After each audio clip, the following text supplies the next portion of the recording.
ఆకుకూరలు అనేవి ఏవైనా శుభ్రం చేసుకున్నప్పుడు మనం పసుపు ఉప్పు వేసి వాటర్లోని 10 నిమిషాలు ఉంచుకొని మనం కర్రీ అన్ని చేసుకుంటే బాగుంటుందన్నమాట.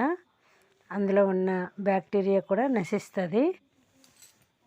మీకు హెల్తీ తోటకూర పులుసు అనేది చెప్తాను. ఆయిల్ అనేది బాగా మరిగిన తర్వాత పోపు దినుసులు జీలకర్ర అనేది వేసుకోవాలి. అందులోనే వెల్లుల్లి రబ్బలు, పచ్చిమిర్చి, ఎండుమిర్చి, ఉల్లిపాయలు అనేవి వేసుకోవాలి.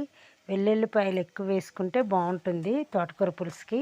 ఇవన్నీ బాగా వేగిన తర్వాత కొంచెం పసుపు వేసి దాంట్లోని కడిగి ఉంచుకున్న తోటకూర వేసి మూత పెట్టుకొని 10 నిమిషాలు అనేవి చిన్న మంట మీద ఉడికించుకోవాలన్నమాట.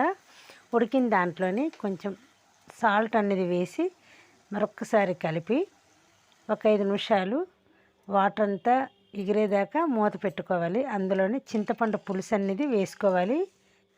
చింతపండు పులుసు వేసిన తర్వాత కొంచెం బెల్లం కానీ పంచదార కానీ వేసుకోవడం వల్ల పులుపు అనేది బ్యాలెన్స్ అవుతుంది.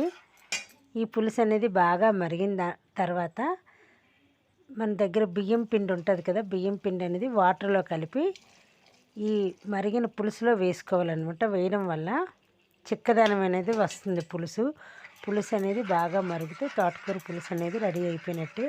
మీకు ఇందులో కావాలంటే నువ్వుల పొడి ఉంటుంది కదా, అది కూడా వేసుకోవచ్చు. పులుసు అనేది చాలా బాగుంటుంది. బాగా ఉడకాలి, ఉడికితే అయిపోయింది.